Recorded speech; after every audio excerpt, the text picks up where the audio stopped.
We're recording. Good morning. I'd like to welcome everyone to the special meeting for the Board of Water and Powers for July the 6th. Barbara, please call the roll. We have Commissioners Holloman, Moss, Noonan, and Parfrey present. As you know, this proceeding is being broadcast on Channel 35. Please contact Channel 35 for the exact times when they will be shown. At this time, I have no opening remarks. I will turn the meeting over to the General Manager. We're going to move item 19A up and include that in the General Manager's report.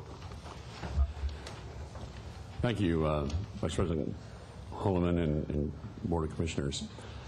A couple of items. First, I want to give a quick update on the process we have for review of our rate consideration for both water and power. We have had 10 meetings so far, public meetings and public workshops all around the city and within Department of Water and Power's service territory, and have had a couple of focused commercial large customer meetings as well, given the specific interests that are somewhat different from that group.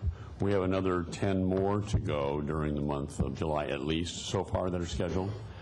There's been a lot of good feedback in those meetings. We are, in addition to that, we'll have a little bit more discussion on this. The webinars to reach out to those who either don't find it easy to be able to physically come to our meetings or just simply technologically are more interested in that type of an interaction, which is a first for the department in that regard. And we're also have an online survey that people can take, and are going to be rolling that out here to get that input as well. So we're getting a broad array of comments, a lot of good thoughts with respect to our plans, a lot of very good questions. The type of sessions that we're dealing with are provided, and I know some of the commissioners have been to some of the meetings and see that we get in the breakout sessions that we have a lot of one-on-one time with our customers and stakeholders on this topic, and we've had deep involvement by our senior assistant general managers as well in that. So I'm pleased at the process. We have a lot of information to compile for you.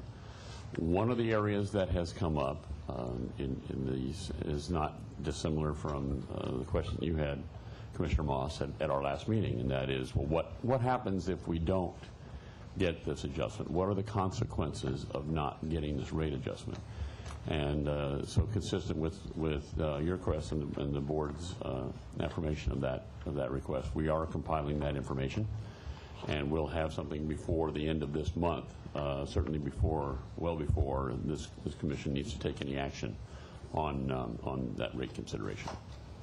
So more to come on that, and you'll be seeing the compiled information on both what we receive and hear back from the public when we come back to you, and as well have information on what are the consequences of those adjustments not happening. I'd like to turn the subject now to an item that Aaron Benjamin, our Senior Assistant General Manager of Power, will be covering, and that is our local solar program. And there's two elements of that that we're going to review for you today in the presentations that you have and we have online. And Aaron will go through that. And it's both the solar incentive program and the feed-in tariff program as well. As you recall, I suspended the solar incentive program last April, early April, over some concerns that we had with respect to backlog and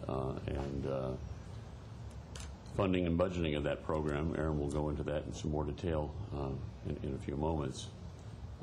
Today we have a proposed plan for the restart, as well as the background that led up to this restart proposal. This is for information only today.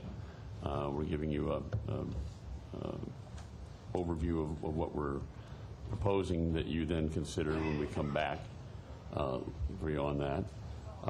We do have a workshop planned on July 14th on local solar, and it will cover both getting input and feedback on the restart of the program And then as well, today we're going to introduce some of the key issues and considerations for the feed-in tariff.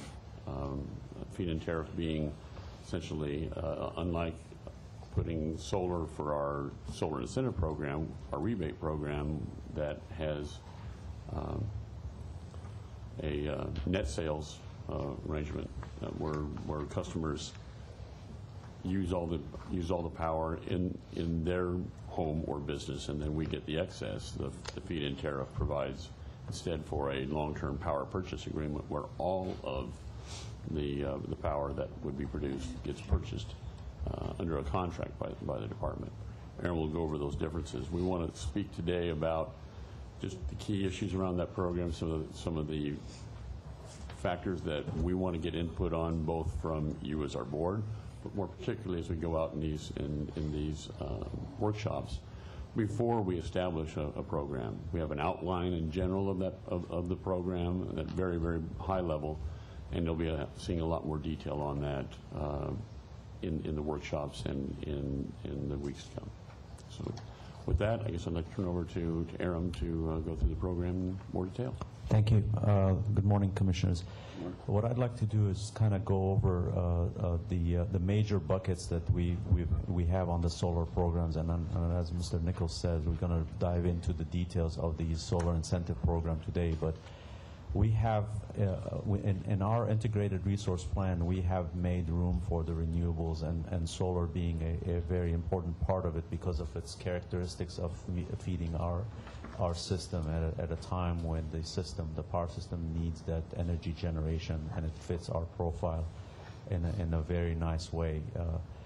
There's three different categories of solar that we've talked about, and just to get clear the definitions of all those three categories. One is the local solar development, which Mr. Nichols referred to, is the solar incentive program, and then the feed-in tariff will go in an outlined fashion and tell you where we are with that. There's also two large components of our solar program that I'd like to touch on. Hopefully we'll come back with more details on a later time and discuss those in details, but I just want to highlight those. One is the municipal solar that is basically our property, DWP property and city property that we have targeted for development, and that could be in the city of LA, which is a priority for us, and then some of it could be outside the city. For example, our Pine Tree development, which we're going through right now, developing 10 megawatts there, and our Adelanto facilities. The third category is large-scale category, which is our power purchase agreements. These are large-scale, 50 megawatts, 100 megawatts, and bigger, that are basically developed by private entities, and the energy from those developments are sunk into our system. And those could be candidates for us to take over eventually as a city property, or it could remain as a power purchase agreement. Those have different delivery systems. We hope to go into more details.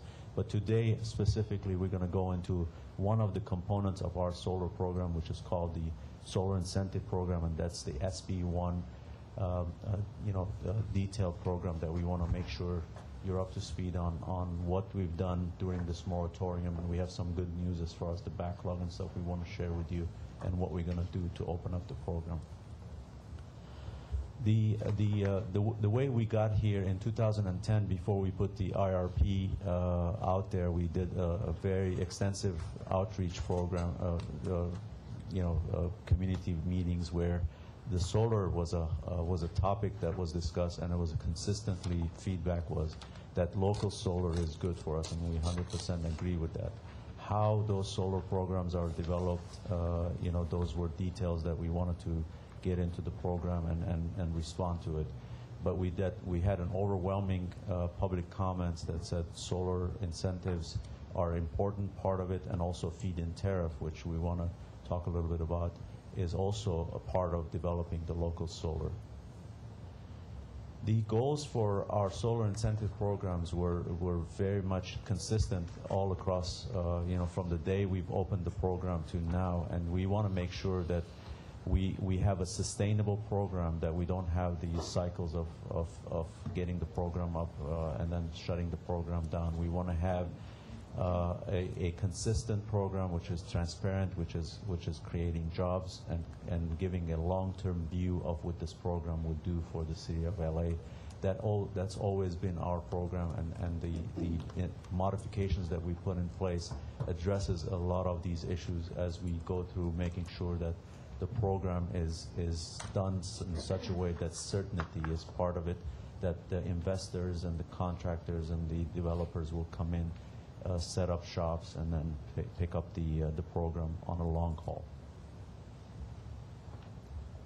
Some of the background, as you know, the reason why we had this rush in putting in the incentive programs, which our program was not designed to handle, was combination of several things. And we've talked a little bit about it, but I think it's worth mentioning that the federal tax incentives was a big part of creating that additional incentives for the public to develop the solar program. Our incentives are much higher than the state levels, and we're going to address that as far as adjusting to a medium level where we lower our incentives to a point where we send a signal that the solar panels have dropped in their prices.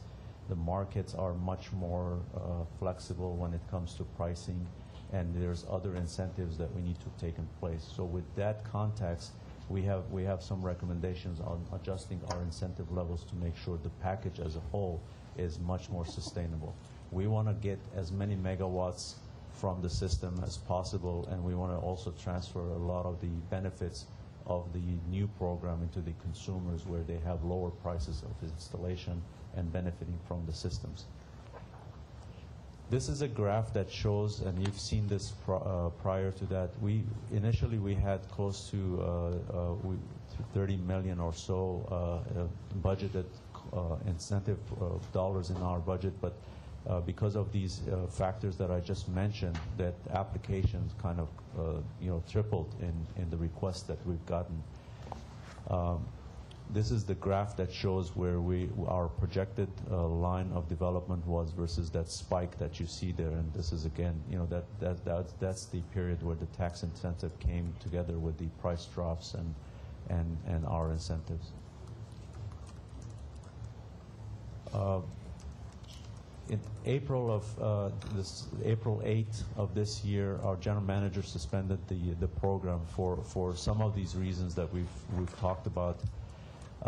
We wanted to make sure that the programs, when we reopened the program, we addressed the funding issue, and that was a cornerstone of making sure that we get enough funding in our budget, to sustain that high demand as we move forward.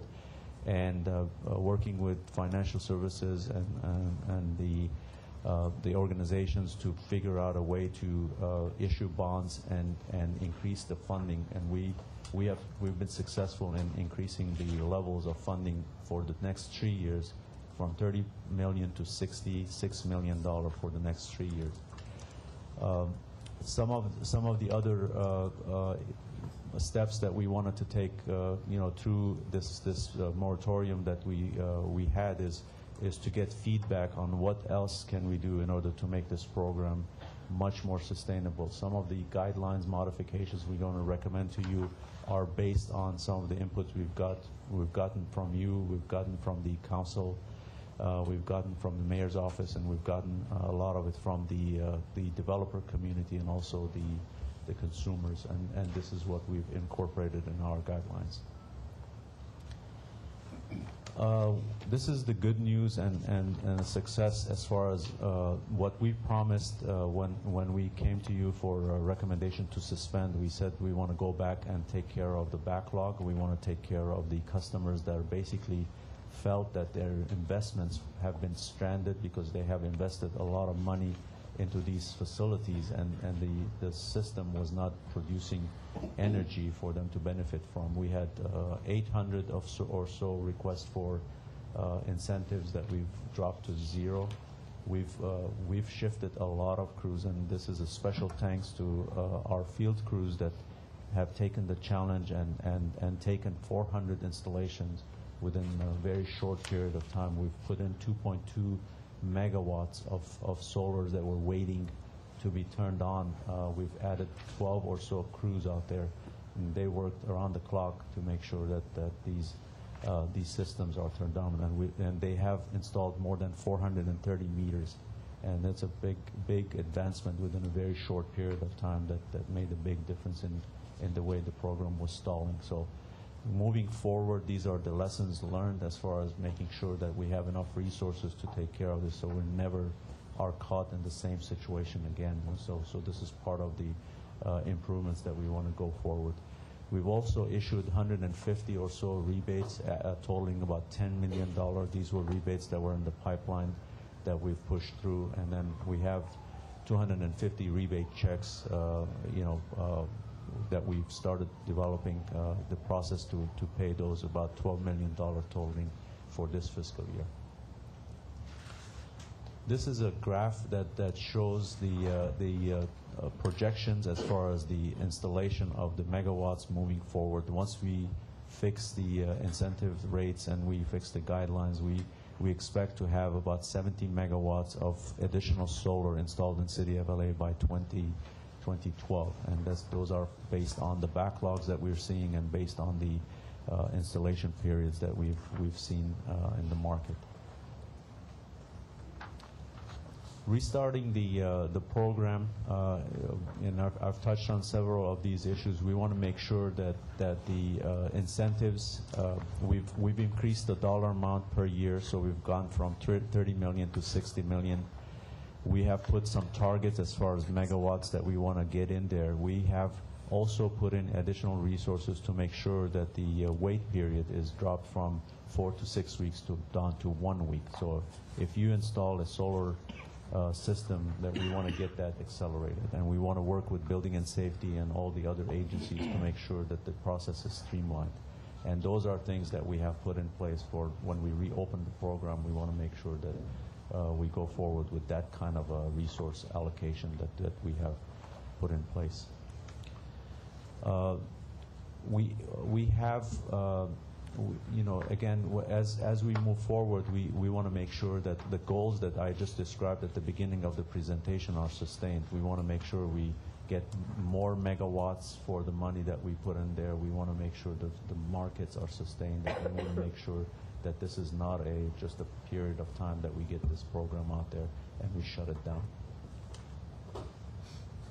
Some of the guidelines that this board will see, and these are revised guidelines that we want to put out there by the end of this week. We will post a draft of these guidelines out there, and as Mr. Nichols mentioned, we have a workshop coming on July 14 that we want to give an opportunity for the public to see the draft and the recommendation, and be ready for the workshop for comments. We will take those comments, and we will come to the board for approval by August or so, and that will include all our recommendations, the public comments, and rolled into our recommendations for you to approve the new guidelines, which will take in effect afterwards. The incentives that we put in place, and I'll show you a graph of where we're proposing the incentive rates to be between a little higher than the state recommendation, but lower than where we were before. And the payback period for that kind of an arrangement, it's going to be somewhere between 11 to 15 years, which is a good payback period for people to invest their money and get the return on their investments. This shows the three different categories of customers that we have. The graph that you see on top of the chart there is where we were. The green line is where the state incentives are, and the line in between is what we're going to recommend for you to adopt as far as the lowering the incentive rate for the residential. And the trend is similar to the commercial side, and also on the governmental and the state nonprofit organizations. So we're gonna be coming back to you with some sort of an adjustment to our proposed rates the way they are today versus what we would think it should be. I have a question. What are these steps referred to at the bottom of the graph? These are megawatts. It has a sliding scale of megawatts. So basically, the incentives will go from incentivizing on a heavy side versus as the market picks up, you step it down, and there's thresholds that the guidelines that we have in place kind of very clear for us to step down. So we're right now we're at step 5 or so because of the amount of megawatts that we have. But as the market picks up, we will slide down the scale all the way to the minimum levels. So basically, you're going to be proposing going from like 325 to 225. 225, and then from there, as we add more megawatts, we move the scale from 5 to 6, 6 to 7, and that will adjust the incentives even further down. Some of the highlights, I've touched on it, is the coordination with building and safety. This was an issue that was raised because of the safety issues for turning the systems on. We wanted to work closely with building and safety to get the applicants to go and pull a permit, and then that way we will know about a system getting ready to come on into our grid, and we will start working with that customer. We want to extend the governmental and the period that it will take for a governmental entity to install it from 1 year to 3 years. And this is the reason why is that a lot of the school systems, the community colleges and so on, they have another layer of approvals that they have to go through the state architect's office and other approvals that they have to go through. This gives them enough time for them to get those approvals in place for them to take advantage of the incentives. We're going to propose extension of that period from 1 to 3 years. We want to also incentivize the commercial, we want to set a commercial rate for nonprofit and governmental entities that chose to lease the system rather than build it before they couldn't get the benefit. We want to make the modifications for them to be able to get at least a commercial rate. There was some confusion about the multi-dwelling residents and how they can generate solar while they're having the tenants benefit from that. So we want to identify some of the clarification in those areas so there's no confusion. Because what the charter has, the LADWP has the obligation to serve as the only entity in the city of Los Angeles. And some of those proposals were for net metering type, where the owners of the property would generate and then they in turn would turn around and sell it to the tenant. So we're modifying some of those guidelines to clarify what they can do and what they cannot do under our current charter allowance. The safety provisions are very important to us, and we're putting some safeguards in place to make sure we don't have any kind of a failure on the equipment side where they backfeed our system and the inspections are done properly and timely.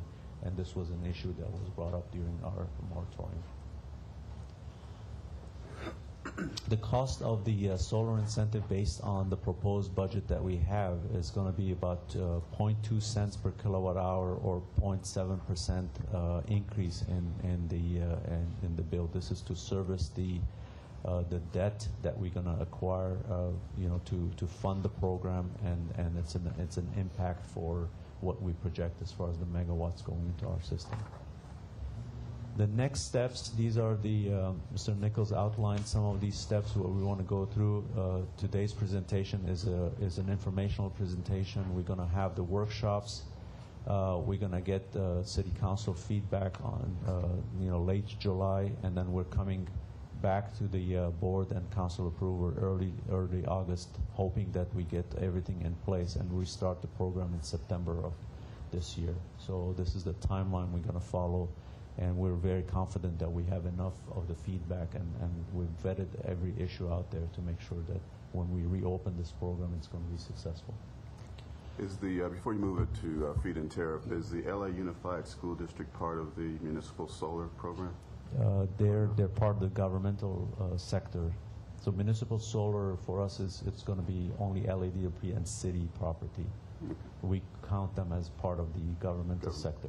Okay, thank you. Before we go on, I just want to acknowledge all the good work that Aram and his staff have done on the solar incentive program and the rebate program, getting things moving forward on it. They had been working back at the time even before the time that we suspended the program, Aaron was working with the power system to get more people, more crews applied, more people trained, work with our process to get applications processed more quickly, and just across the board, every piece that we had to touch, which we were, as he explained, we were kind of overwhelmed with the 3 to 4 times level of applications than that for which we had budgeted. That took a while. I know there was a fair amount of frustration out in the public that we heard about. It took a while for that to get ramped up, but understandably so when you have certain just limitations on number of people that you have to do that. He got people mobilized on doing that. That really came to fruition in the last few weeks, and they've just run through getting that backlog taken care of very, very quickly, and very, very pleased, and just like to express my gratitude for the work that your team did on that, Aaron. Thanks. Moving into the feed-in tariff, this is another component of local development, and just by definition, the feed-in tariff is basically a long-term power purchase agreement between us and the developer and the generator of energy within the city of LA. So some of the topics that we've been putting out there, and I think the team on the power side and Lorraine's communication side, we've spent a lot of time figuring out exactly the topics and the way we frame these issues in order for us to get the proper level of input and make sure that these topics are communicated properly to the stakeholders and we get some meaningful input on each of these things. The feed-in tariff is something that we will enter into a 20-year agreement between us and the developer, and everything that goes around that mini generator that's going to be coming into our system at different areas of the city has the scoping issue is something like how big that system should be, how it should interconnect to our system, what are the safety control systems that we have to put in place. And we've done a lot of research on cities that have entered into these kind of programs, and last year we've invited the delegation from Germany, who has a very frontline experience in running into these issues, when you have a large-scale feed-in tariff. And we've put in some principles out there to make sure that we address those and we vet them properly. And then as we roll these programs in place, we make sure that we take care of the issues that we've learned from those programs. So this slide shows some of these topics that we've been developing. System reliability and safety being on top of the pile here. Before we even go into any of those other issues of pricing and the size and all those things, reliability of the system is the #1 thing that we want to make sure we don't compromise on those. We don't want to overload circuits. We don't want to have system come online without having some sort of a balancing control that we could come in as a utility and make sure those are integrated properly. We want the generator and the users and everybody that's participating in this program to have a positive feeling about the program, and this is something that we need to work collaboratively as we move forward. So those are the topics that we've been vetting out, and then we want to go into more details. This presentation here is to just give you a status report on some of the high-level issues that we've been talking about. Some of them we don't have details yet, and we don't have specific proposals to bring to you, but I think this was an attempt for us to give you a status report on where we are on this thing. We've made a lot of headway on cutting through to some of these issues, and we're hoping to bring you a detailed presentation to you. Some of the issues, again, feed-in tariff is part of our integrated resource plan. We are counting on this program to be successful. We're counting on this program to be part of our profile, and we want to set some sort of a framework, again, to make sure that this is a sustainable program. What we have in our budget that we presented to you was the first part of this pilot program that we want to make sure all these concepts are proven. The pricing, the scope, the interconnection, the reliability, the integration issues, everything is vetted out before we open it up to 75 megawatts or so. So in our budget, we had about 10 megawatts or so of money that we budgeted for us to take us through those. And I think from the sampling of that kind of a variation of projects that we would put in place, that will give us a good foundation for us to launch a bigger feed-in tariff that we can count on. I've touched on some of these issues. What is a feed-in tariff? The size is something that we've talked about, you know, as far as having a 30 kW to 3 megawatt size limitations. And this gives some of the architecture that we have to put in place to control these generators as they come into our system. That background information and work is going on right now to kind of set the limit based on our system and our geography, what that number should look like. But you see a range of what that feed-in tariff is going to look like. These are the principles I talked about. One thing to mention on the pricing, a lot of the cities we found that if the rule says that we have to offer the 75 megawatts, it doesn't say anything about the possibility of having real development actually happen.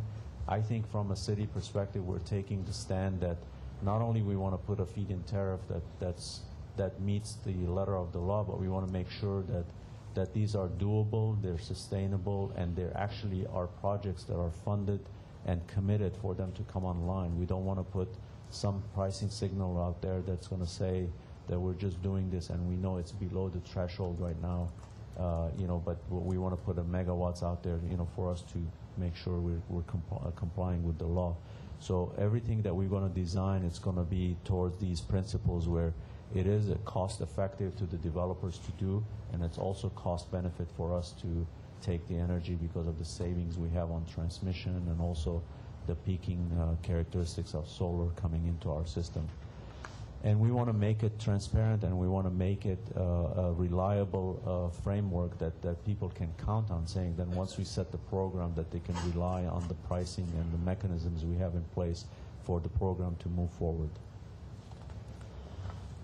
We have, as part of our IRP, we have counted on feed-in tariff to be about 0.6% of our consumption and 1.8% our 33% RPS. So we are counting on this program to be successful, and we are counting on it to be part of our IRP. So we want to make sure everything we do feeds into that goal of making it happen. I've touched on some of these issues. Here's a schedule of what we see coming forward. Again, July 14 is going to be the workshop that feed-in tariff will be discussed. We have an informational session to our council to go through some of these findings that we've had, and then come back to our board for approvals in September 6th session for us to start the program, and then hopefully have by the end of this year we'll have the first offering on the street with the expectation of having RFPs replied and vetted by the beginning of next year, and then we'll trigger the first phase of the feed-in tariff program. Those are the highlights of the two programs, and ready for any questions you have. Thank you. I know Commissioner Parfait has a few, and we'll go to you first. Thank you very much, Mr. Holloman. And I'd also like to thank the General Manager. When the Solar Incentive Program was suspended, you promised that you would step up and get it running again by September, and you're making good on that promise, which is really great. I just want to thank you publicly for that. And I also want to thank Aram's crew. They've been going out and doing a great job. The backlog has been dramatically reduced, and I'm hearing that from the solar vendors that communicate with me and are expressing their thanks for doing that. So I have a number of questions, and this prompts this. We did so good on catching up on the backlogs. I would very much like to know if we have sufficient staffing as we move forward on feed-in tariff and the revived solar incentive program if we're sufficiently staffed. I also noted from the presentation that our payback period for the solar incentive program is from 11 to 15 years, and I was hoping you could share with us where Southern California Edison is on their payback period, as well as the other SCAPA utilities. I'd like to know that. We can get you the detail on the SCAPA project, but Edison is somewhere between, because of the different rate structures that They charge they have. people more. Yes. So when you put up solar panels, you save money right away. So, yeah, looking at the payback period alone doesn't give you a real picture of what's causing the payback to be the same. It's not the incentive. But it does have an impact. It does have an because impact. that's where capital may flow, Yes. is to areas that can get a larger return on their investment. So I do take that payback period seriously, because we would like to have that kind of investment in the city of Los Angeles rather than in Southern California more broadly. On the multifamily front, I'd very much like to see an example of making it work. Of course, the charter issues must be upheld, but at the same time, very much like to see how we can put solar on rooftops of multifamily units. It is absolutely critical that we overcome those hurdles. One of the things that I've been hearing a lot about is the governor's plans to have around 12,000 megawatts of distributed generation in the state of California by 2020. And it's a very lofty goal. And I tend to think that when this governor puts his mind to it, he accomplishes a lot of things. And so it may not be 12,000 at the end of the day, but it'll be a lot. And here in Los Angeles, we're talking about a lot of distributed generation, which in large measure is going to be photovoltaics. And so my question is, this is a superb rollout, but we're not coming close to what LA Share may be under the governor's plans. And so I think this is a good step in that direction, but it's a step that has to be acknowledged as part of a longer race, and one that we're going to have to make some planning to adjust to, in my view. So here's a direct question. What's your understanding of the SB 32 implementation? And will this 75 megawatts of feed-in tariff meet the mandate in Senate Bill 32? The short answer is yes. We not only are meeting the intent of SB 32, but I think from a policy perspective, I think the topics that we covered for sustainability and implementation of the program, because a lot of the utilities, as you've watched, the price setting is extremely important. So you could be offering 75 megawatts, but I think it's more important on how many of those 75 megawatts are actually installed and in operational. And I think we want to make sure that 75 offer is 75 installed, rather than having that gap between offering and installation. And I think when you see the details of the program, I think we've addressed that issue of not only we want the proposals to be serious, we want them to be properly funded, properly designed, and high probability of installation. On the subject of both the solar incentive program and the feed-in tariff, where do federal subsidies fit in? And are we leaving any money on the table that customers could be taking advantage of? Are we including the federal subsidies in our analysis? On the payback period? Yes. Let me ask on the 11 to 15 year payback. Do we have the? Hello, Honorable Board. Yes, the federal incentives are taken into effect in our analysis for both programs. All right, thank you. Now, how many jobs have we created currently through the SB1 program? Have we done an analysis of job creation? And I'm curious to also see how much energy in total we've generated through SB1. And then, are we looking at the potential of job creation through both the solar incentive program and feed-in tariff into the future? So we have in place, we have 22 plus megawatts. After this last push of 2.2 megawatts that we've added, we have over 22 megawatts installed.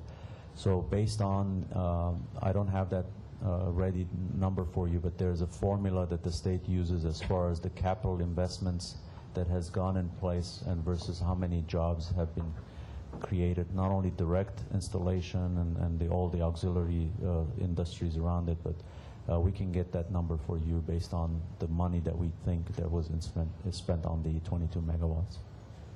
And how much money have we spent on the solar incentive program, and how much energy in total have we generated thus far? So we have spent $130 million from the inception of the program so far, and we've had 22 megawatts of installed capacity. And I guess maybe Bill Gloss to give you the energy. You're asking specifically the energy generated, not the capacity. Yes. Bill?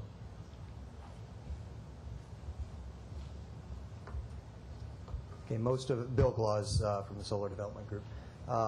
Most of the solar installations that go in generate, on average, about 1,600 to 1,700 kilowatt hours for every kilowatt that's installed.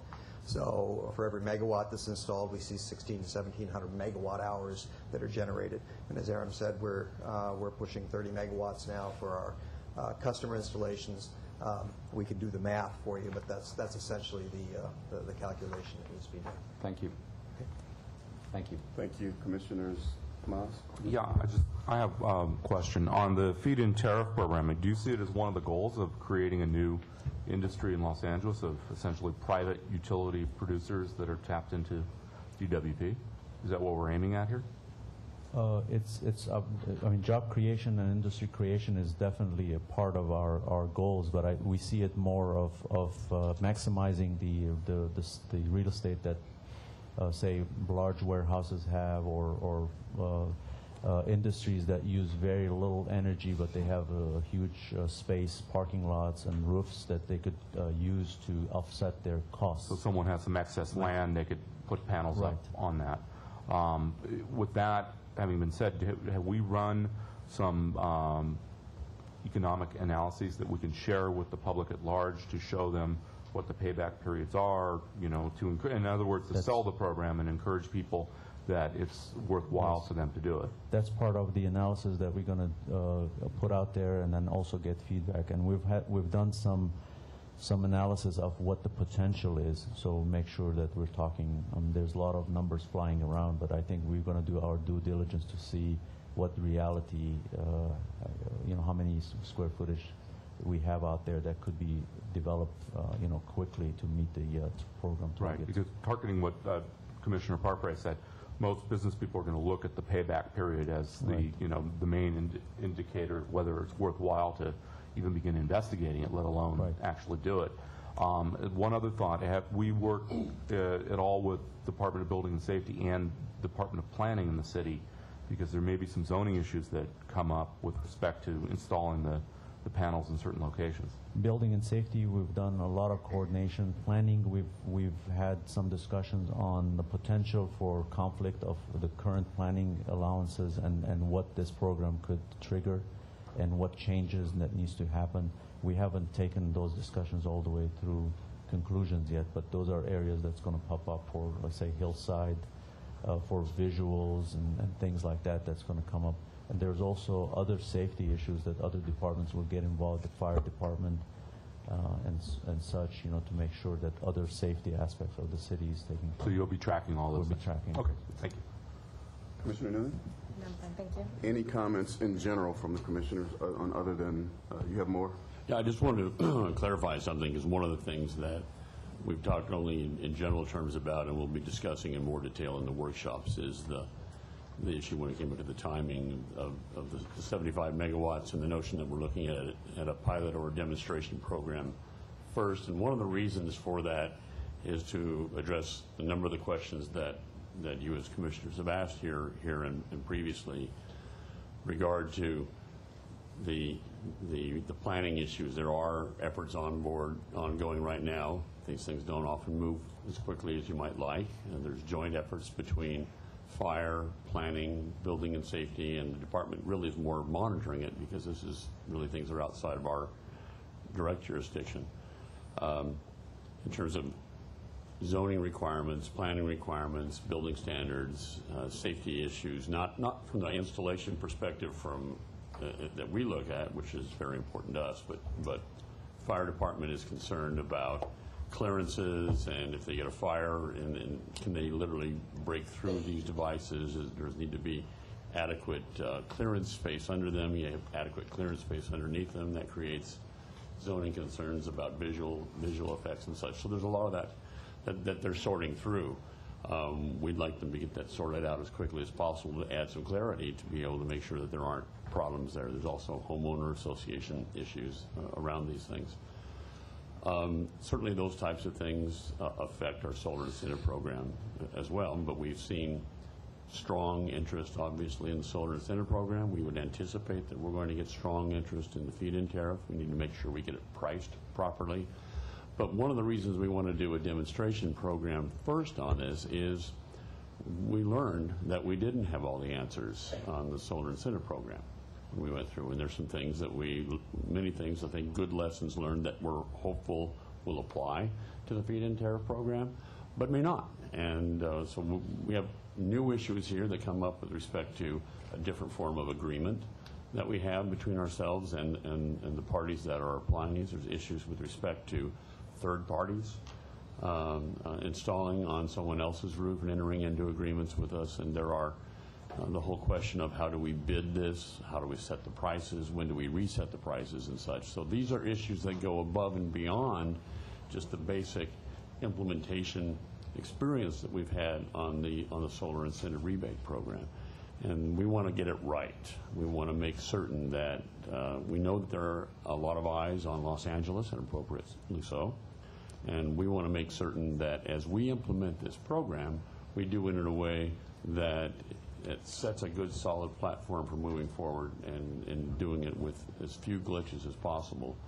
And for that reason, that's one of the main reasons we're talking about doing it as a kind of walk before you run on the demonstration side. So we'll be getting more feedback on that during the workshop stage in terms of the timing and the sizing on that and the issues to be addressed. I just wanted to make sure you're aware that that's kind of you probably hear a bit about those issues, and I want to make sure you're aware of why we're doing it in that fashion.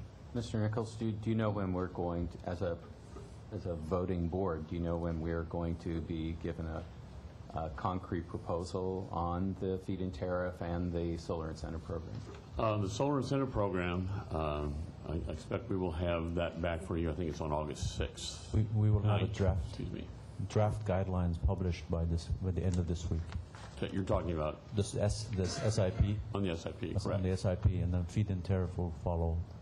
But we're looking to have a vote on like I said, we have meetings on the 2nd and the 9th in August, and 6th. depending upon the comments we get back on that, would we have the actual adoption. And then looking for the September 6th as being our target for having your action on the feed-in tariff. There's going to be an awful lot that has to get done between now and then to get that done, but that's certainly our goal to get there. Thank you, Mr. Nichols. Let's move to public comment. I believe we have 5 speakers. I do have one card for this item. Okay. Dr. Clyde Williams. Please limit your comments to 2 minutes. Thank you. This is public comment on Now, item this is 2. yeah. Yeah. We've spent over 40 minutes on item 2 without any information being given to the public beforehand. Did anyone know what item 2 was going to be? The public didn't. Transparency? Problem. It's Okay, 19A. What? 19A. 19A was taken out of order and put into item number 2. Item number 2. The briefing. The report. So how can you expect public comments if nobody knows what's going to be actually on that item? Not even a verbal report. Usually it's only 2 to 5 minutes. But anyway, it's too small. 75 megawatts, let's say you have 100,000 single-family dwellings out there. 100,000. Put a standardized module of 3.75, and you got 375 megawatts. So it sounds nice. It's a good start, maybe, but not for a 20-year pattern. If you give me a 7% rate of return, hey, I'll invest it. I'll put more than 3.75. And we're also talking with Department of Building and Safety, and they say that there's a group coordinating as to how to modularize so that they reduce the roofing and electrical permits for building and safety. Coordination is required, but it's a very small program. But it took a lot of time this morning, and I hope the presentation will be online soon. Thank you. Okay, that's the last card for that one. Great, so let's move to item 4 with the 5 cards we have there. Did you want to do the comments and requests from commissioners? I think we did that. No, we have not. We have not? No, item number 3 on the Yeah, agenda. Okay. for just general requests. Yeah, I asked for that, but I guess we didn't hear that. So let's, All right. if there are general I do. comments from the commissioners, let's have those now. I'd like to jump in. Thank you, Mr. Holman. This commission recently approved a contract to perform a study regarding the viability of on-bill financing in support of customers procuring energy efficiency and water conservation upgrades. I am requesting information on the status of this contract. Has the vendor received payment? Has the study begun? And when do we anticipate a report back? My second request. Recent news reports indicate that abundant rainfall this past year in the Pacific Northwest is producing an abundance of hydropower. Yet these reports further indicate that hydropower has been so abundant it's displacing wind power on the transmission grid. As LADWP obtains wind power from the Columbia River Gorge and has agreements with the Bonneville Power Authority to shape and firm the wind power for delivery into Los Angeles, I would like a report back to this commission on whether LADWP has been able to receive our full contracted amount of wind power from our northwest wind sources via the DC intertie or via AC transmission. And if not, can the power system identify strategies to obtain our full complement of wind power? I believe this is very important as wind counts, but large hydro does not count in maintaining our renewable portfolio standard. And my last request, on the subject of maintaining our renewable portfolio standard, LADWP's hydroelectric plants in the Eastern Sierra has helped supply a large percentage of our RPS this past year. Yet our hydroelectric plants are decades old, as is our transmission infrastructure in the Owens Valley.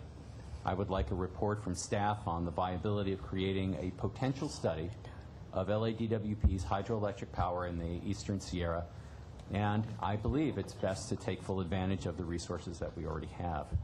How much is actually being generated versus that which is potentially available given our current system, and then an evaluation on what new investments could generate. A price comparison, price per kilowatt hour, compared to other renewable investments would also be appreciated. Our recent repowering of the Castaic plant, installing a new design on the turbine blades, more efficient generators, promises a payback on the investment in but a few years. Could repowering our small hydro plants offer a similar payback? Thank you. Thank you. General comments? I would like to pull items 10 and 12. Okay. Commissioner Moss? I would also like to pull item 11, please. Thank you. Let's go to public comment, please, Barbara. Okay, I do have cards for item number 4. Please limit your comments to 2 minutes. The first speaker is Dr. Clyde Williams. Clarification. Item 11 is now pulled.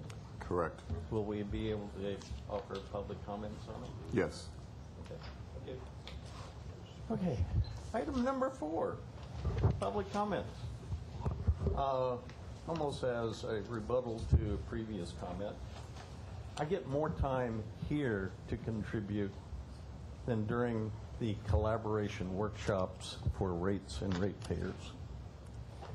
because a lot of the time is spent on presentation, and then short periods for public comments. And you could come to Boyle Heights without Spanish writing, presentation in English with a few translated, but no carryaways. Very poor. Okay. However, one gentleman in Silmar, also knows Spanish, said, very basic, no rate increases without the ratepayer advocate being in place before. We voted, and LA Neighborhood Council Coalition voted on Saturday. The people of the city of Los Angeles voted last year. Ratepayers advocate for rate increases.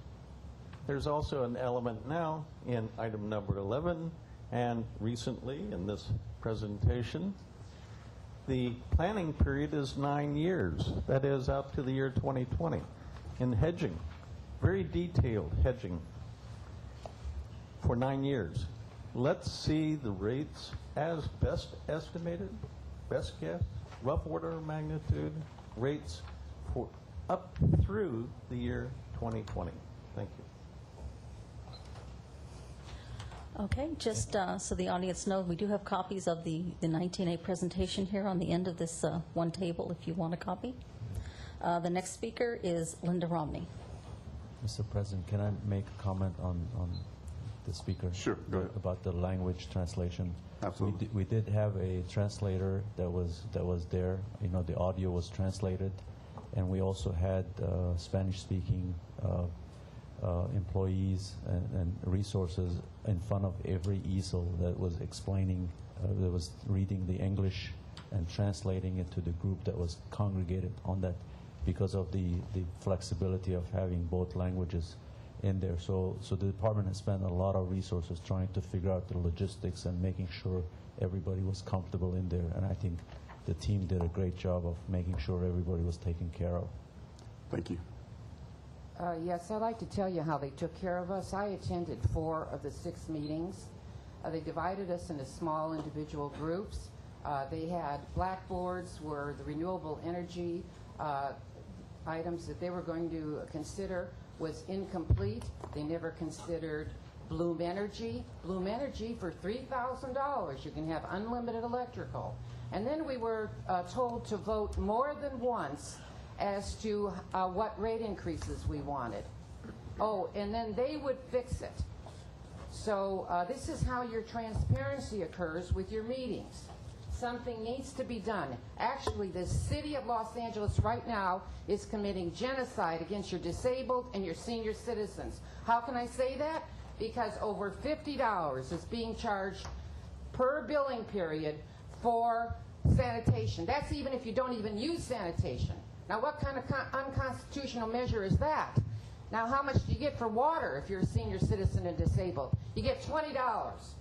$20 versus $50. Now, what do you do as far as zoning? You have unlimited water right now, but still we have the tier system in effect. What are you doing? The valley, the San Fernando Valley, pays the same zone rate with a 20% more in temperature than you do in downtown LA here. What does it mean? It means that the DWP comes out and turns the water off on our senior citizens and our disabled because they can't pay for the sanitation, which they're not even using.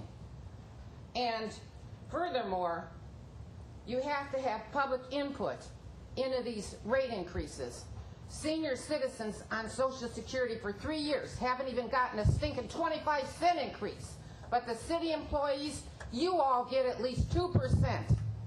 That's the minimum of what you get.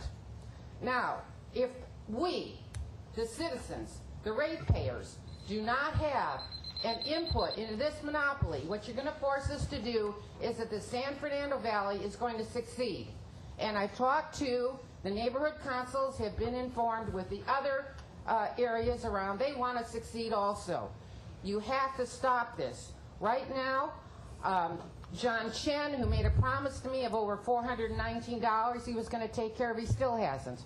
I've written the general manager here. I still haven't received any response. Could you wrap up your remarks, please? Your Yes. time is up. My response is that there isn't any transparency going on. It's manipulation, and it's total and complete control, and you are not listening to your ratepayers. Not one word are you listening to us. It has to stop. Thank you. The next speaker is Phyllis Gottlieb, and after that, Ann Standhammer.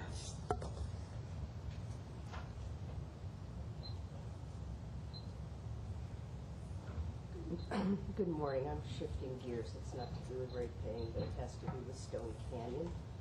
I'm Phyllis Gottlieb, and I represent the Roscommon Valley Association. For the past 20 years, Shirley Cohen and I have been the association's reps to the Stone Canyon Reservoirs mediation process.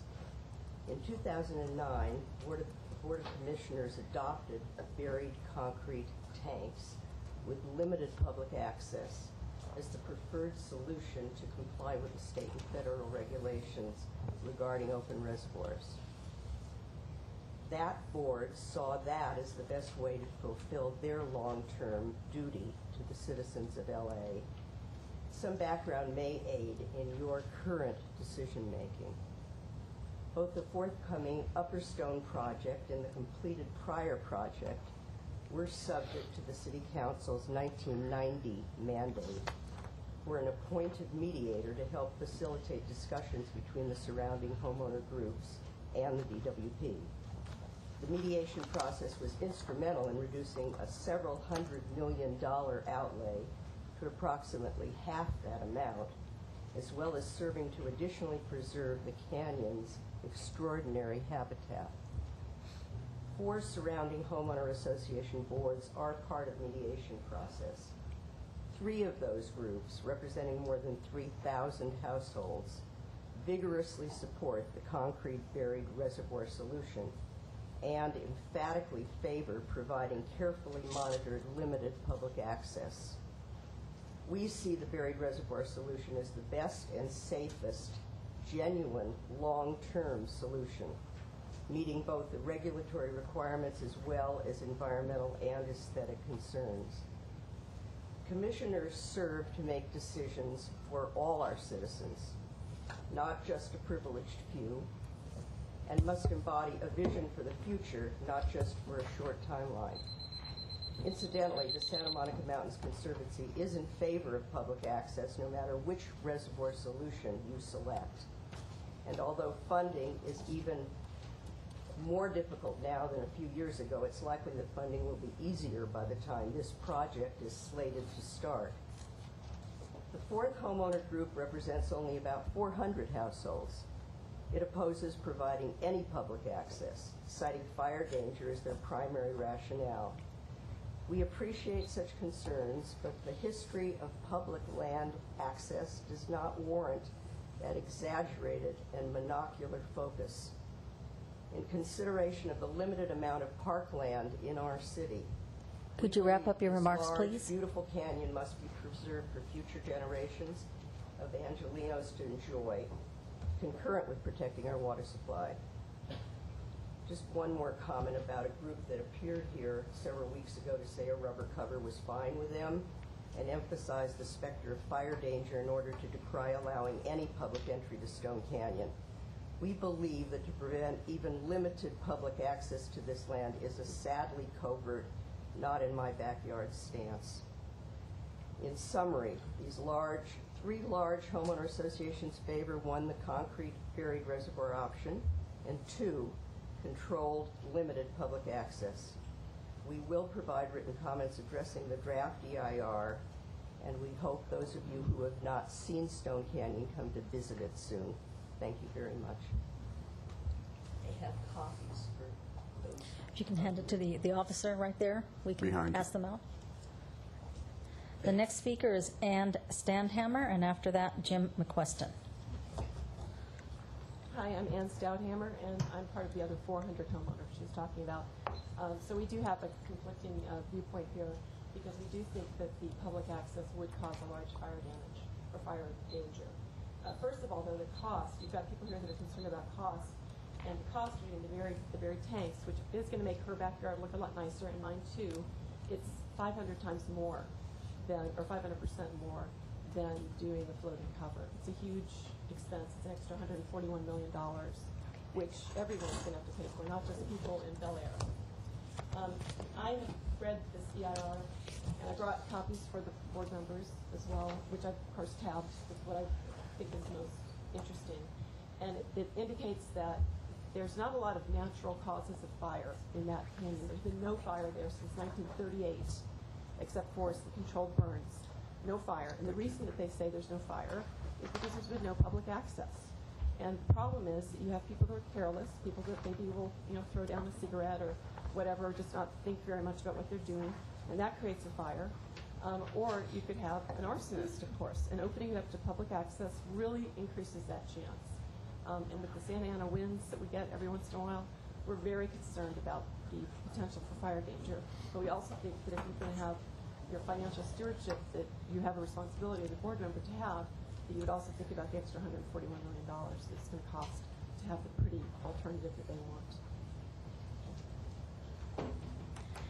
Okay, the next speaker is Jim McQuiston, and after that, Evan Gillespie. Jim McQuiston.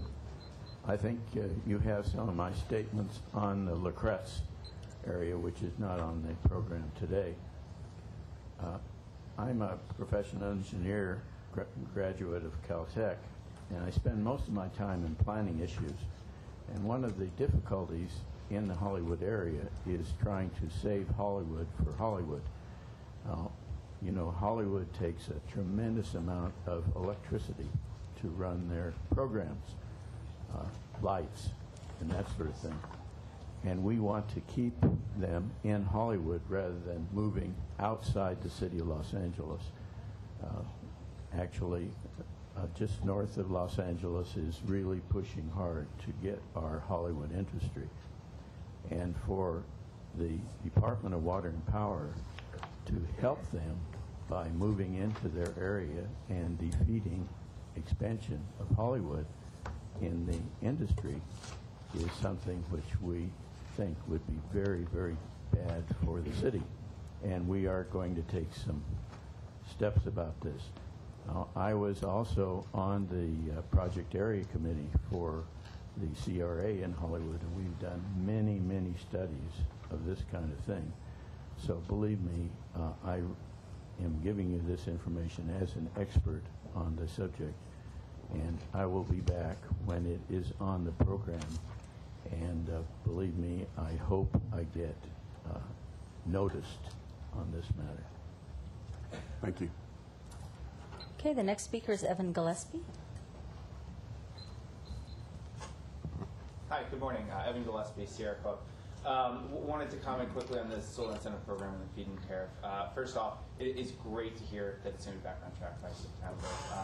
When the program was first put on hiatus or frozen to sort out the administrative problems, I'll be the first to admit there was some skepticism that it would get back on track in 3 months, and I think it's a real credit to the general manager and to the department that they've prioritized the program in a way and gotten it back on track, and it's going to be rolling again by September. It's great to see the department not just supporting solar, but really seeing itself as a driver of economic opportunity and a place where we can promote policies that create jobs in Los Angeles.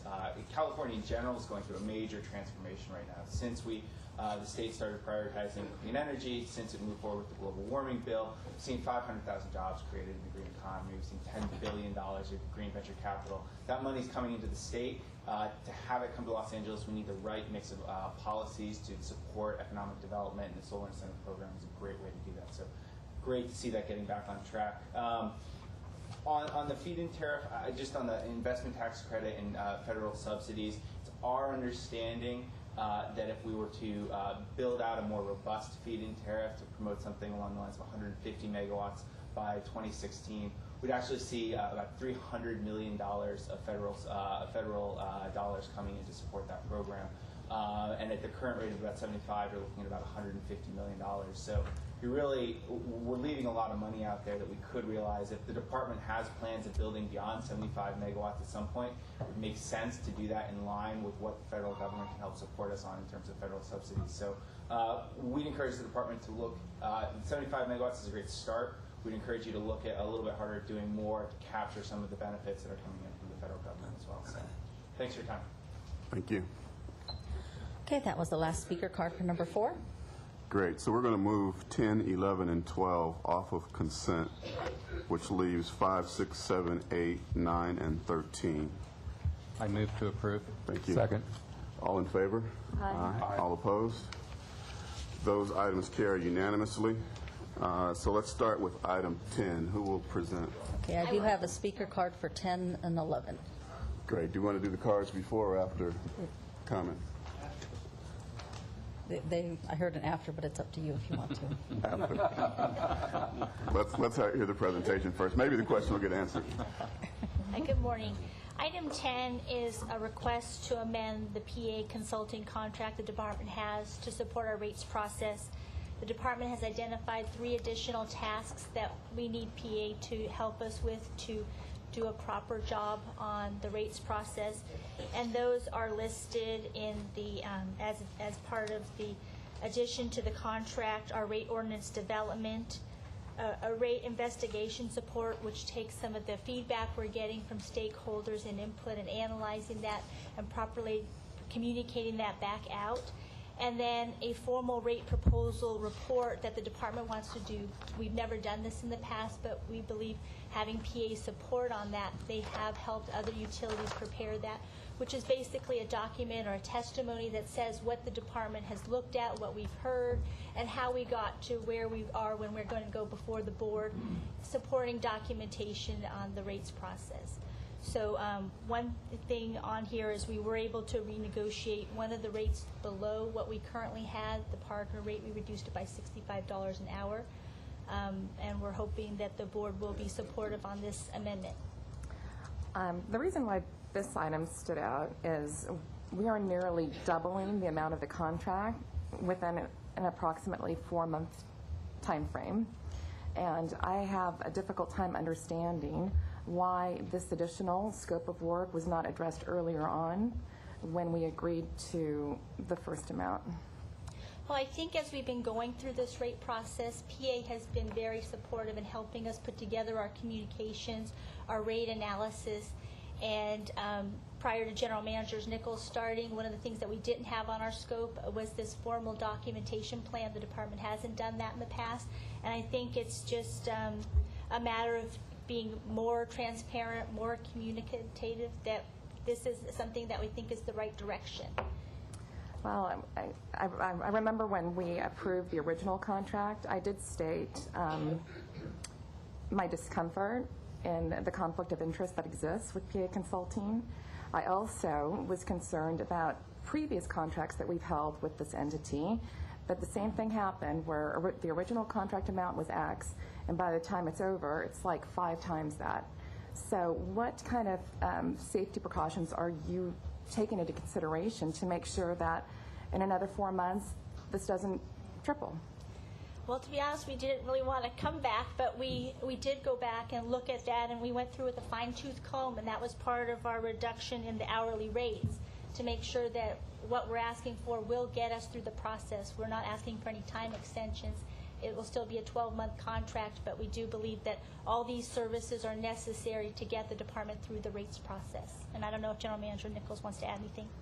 Yeah, Commissioner Noonan, I think these are good questions and they're items. First part, the request for the additional report was my request. It was an additional item that I felt, given the number of issues that we're dealing with, the fact that we're taking a new approach, an approach that frankly had not been defined at the time we finalized the PA consultant contract. It really grew out of the several months following when that contract was signed. There were 2 things. Number one, it was abundantly clear that the process that we are going through was much more detailed and requiring more analysis of alternatives than was contemplated up front. And I also, so that in itself, I wanted to make sure that we are capturing that information, and as we're getting responses and requests back from the public, we're having to turn things around pretty quickly to be able to get back to this commission with recommendations as a result of that. We're subsequently getting requests from council on some of these issues as well that will require just more robust analysis and reporting on that. I felt it was pretty important. I'm accustomed to dealing a lot with investor-owned utilities. We are the scale of investor-owned utilities, large investor-owned utilities. The department historically has not put together something that is tantamount to a rate case type of proceeding that is typically accustomed in larger utility environments. And bluntly, I just think we need to step up. And I think we owe it to our customers, and to you as commissioners, as well as to the council that will ultimately review our rates, something that's a more full representation, discussion, analysis, and summary report of the ultimate findings. So it's a deeper dive. It's something that has to get done in a pretty quick period of time, certainly above and beyond the resources of what the department's staff has to do, because I can assure you, they remind me regularly, we're pushing them to the limit. We're working weekends and nights consistently on this process right now. And so I felt that it was important to get that additional effort in there as well. So it's two things, really. It's the process in general that we have happened and was developed after we had agreed upon their scope. And then secondly, added on top of that, this requirement for them not just having spreadsheets and budget documents that you have seen and PowerPoint presentations, but a more complete compendium of the end results that would be more consistent with the utility of our scale. And that did push up the scope. We talked extensively about that with them. I personally discussed it with their partner in charge on this and said, you know, we talked about scope and amount and made sure this is it. So I will pledge to you we will not be coming back for additional augmentation, because we believe we have a full understanding of what we need to get done now at this point. Well, I appreciate that, and I also, want to support this endeavor and this research. The thing that just caught me as odd, since we have worked consistently with this group, and since they're supposed to be experts in this process, I was just surprised that this additional work wasn't brought up by them when we signed the original contract. The full scope wasn't captured at the beginning. If they're the experts. And we've also done an amendment for the PA consulting. That work is being done for City Council as well. And as commissioners, we would like to see the full costs up front rather than, these amendments coming later. I think that's Commissioner Noonan's request.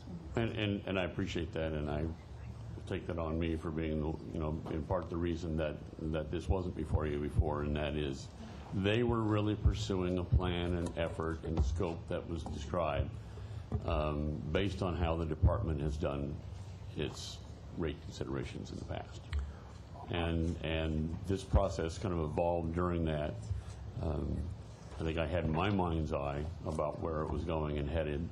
I probably didn't adequately communicate that, to be honest with you, frankly, probably with some of our staff and as well as our consultant.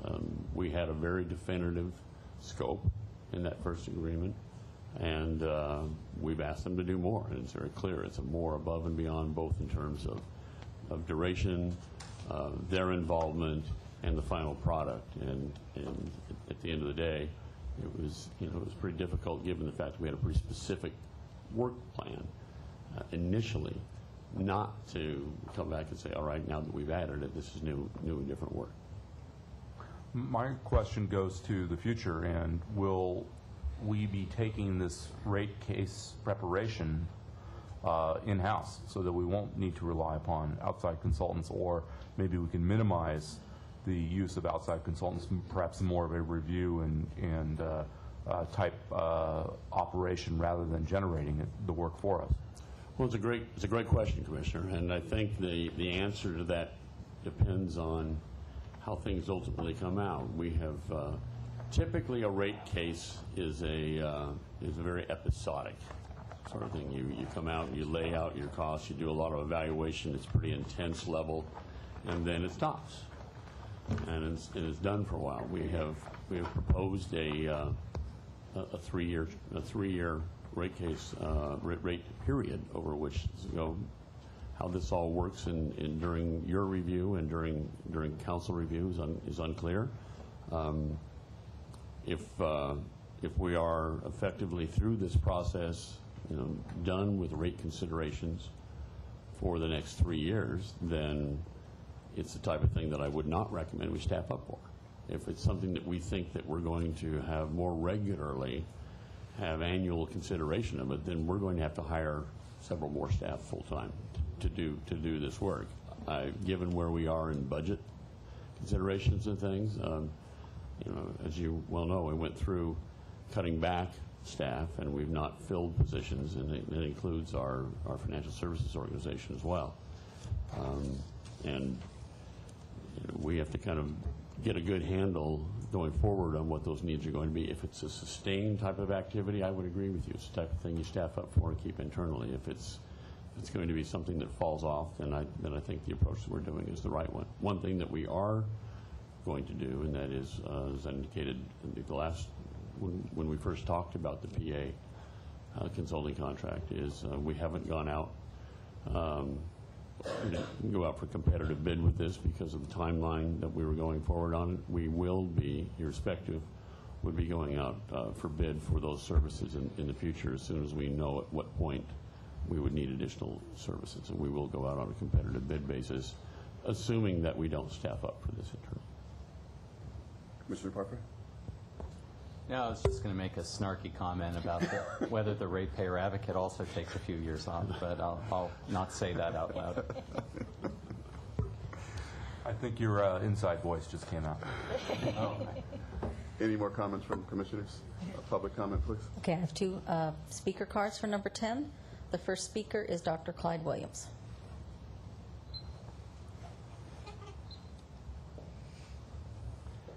Always love rates. Dr. Clyde Williams, El Sereno. Seems like 66% increase in fees is a little excessive. Didn't they know where they were going to begin with?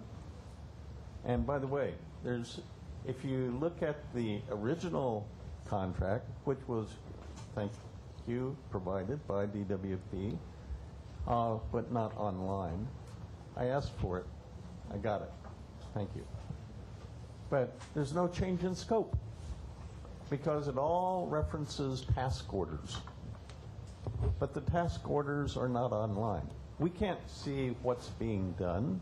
It's only a very generalized 9 points of do this, do this, do this, do this. And maybe there's a deliverable. Don't know what the deliverables are. So it seems not transparent.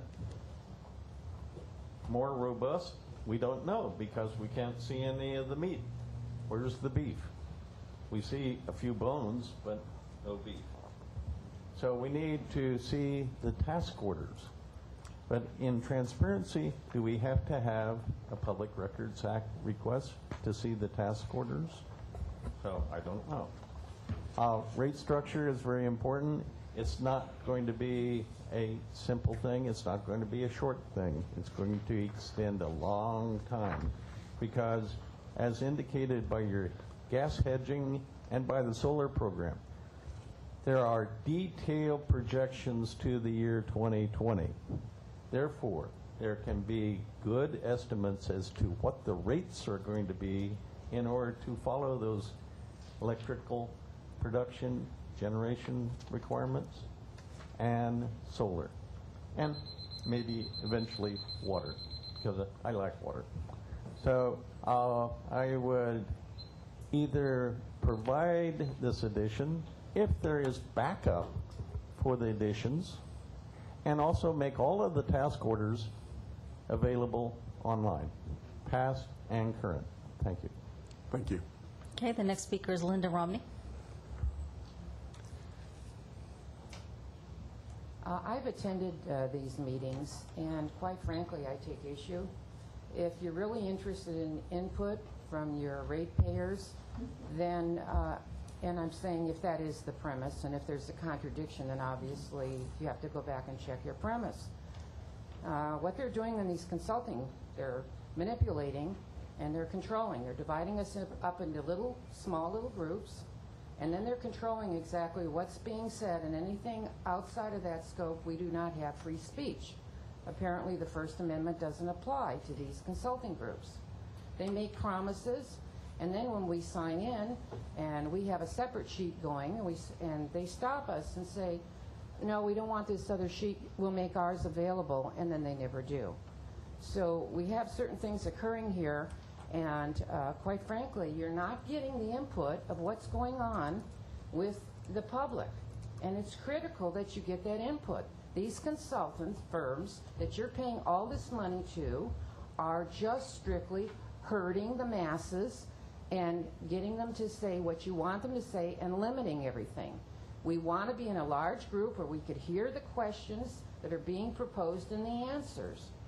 Do not segregate us out, and give us the documents that we're signing voluntarily when you tell us that we can have those. Make them available to us. Don't censor us, which is what you're doing. We request them via the California Public Information Act, and we're coming back and being told, no, we can't, and they're whiting out everything. So I have certain issues. There isn't any transparency here. None whatsoever. It's like a total and complete dictatorship. Please, won't you change this? You need to change it. This consulting firm, they knew what the money was in advance. This kind of money, you're taking everything away from the senior citizens and the disabled, but you can give it to them. Over $402 million. In addition to what they already had, right? I mean, when does it stop? Thank you. Thank you. Okay, that was the last card for 10. Do I have a motion for item 10? Yes, I move to approve item 10. And a second? Second. Thank you. All in favor? Aye. All opposed? I with just a statement I would like to make. The reason I am agreeing to this is because I've worked very closely with you. I trust your word that you thought of this additional report after the fact, and I also am counting on you to not to be controlling and capping this agreement. But I really do it out of respect for you. Otherwise, I wouldn't feel comfortable saying yes. That is an aye vote? It is. Thank you. Carries unanimously. Item 11. Who's going to present for us? Item 11 is our natural gas risk management, retail natural gas volume and expenditure budget for fiscal years 2013 through 2021. Back in 2003, the City Council authorized the department to enter into natural gas hedges transactions to protect against volatile gas prices. When they did this, they created LA Admin Code 10.5.3. And one of the things in that admin code is it requires us to go to the board and report on or get approval for how much of our volume we think we're going to use over the next 10 years and what that estimated price is. And what we do then is we take that back and we have an executive risk committee, and that's comprised of financial services, the power system, and the joint system. And we look at our exposure. We look at any hedges that have already been put in place. And then the Executive Risk Committee makes a report to the General Manager recommending particular hedges.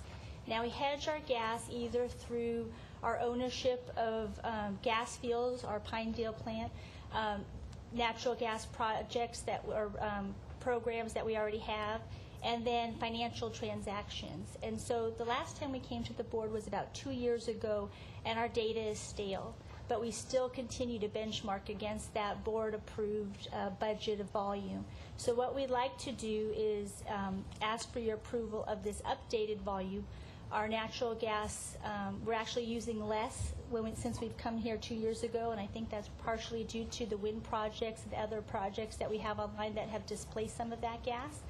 And if you approve that, then the Executive Risk Committee will be working to determine any hedges that we think are appropriate to put in place to, not sustain us to a volatile gas market. Thank you. Commissioners? I have a question. What are the changes? Well, if I understood what you just said, what we're being shown here is an updated schedule from 2 years ago. Correct. When we approved this 2 years ago. Correct. In what years did we approve through 2 years ago? How far out did we go? It would be back to like fiscal year through 2011 and then through 2019. The admin code allows us to go out 10 years Okay. for financial transactions, and that's why we have 10 years before you. And what changes have there been? You alluded to we're using less natural gas, so we were not provided with a change, revised, like a red line version of it, to see where the changes are. Basically, I went back and looked at the prior years. Let me see if I have some of that data.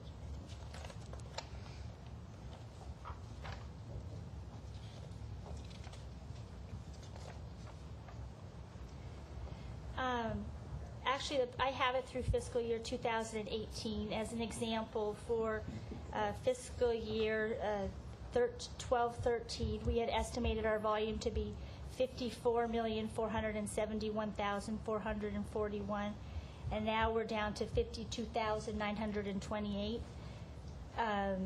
Some of the years that have a little bit more volatility, fiscal year 14-15, we had estimated 45,000 in that year. Now that we have some changes, that amount, it looks like it's going up closer to 53,000.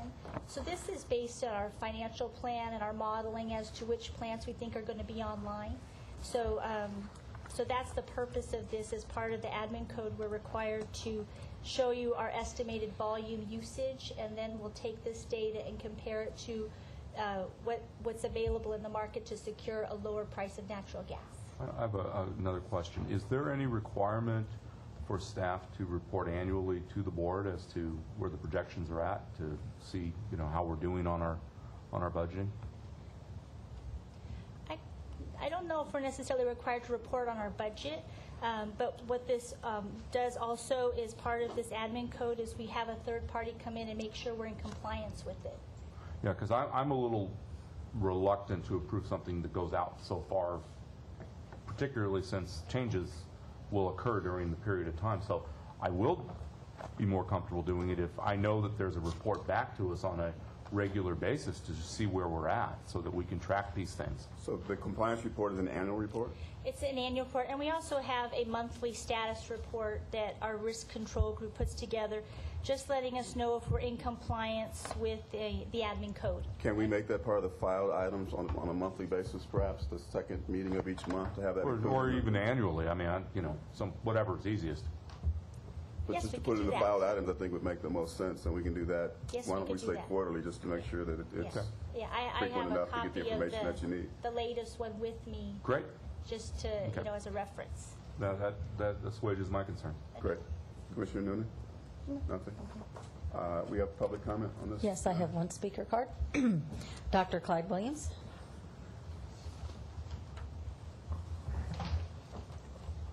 Dr. Clyde Williams, El Sereno. Gas hedging. Important, especially as pointed out for such a long period, 10 years. Okay. In the document, it wasn't referenced that this was an update of a previous estimate. Estimates. An 8 significant digit estimate? Boy, these, actually we got into this. $6 and $7 per million BTU. What's the current price? 4.5. It used to be 2. I remember 2 and 1. So where's the backup for it?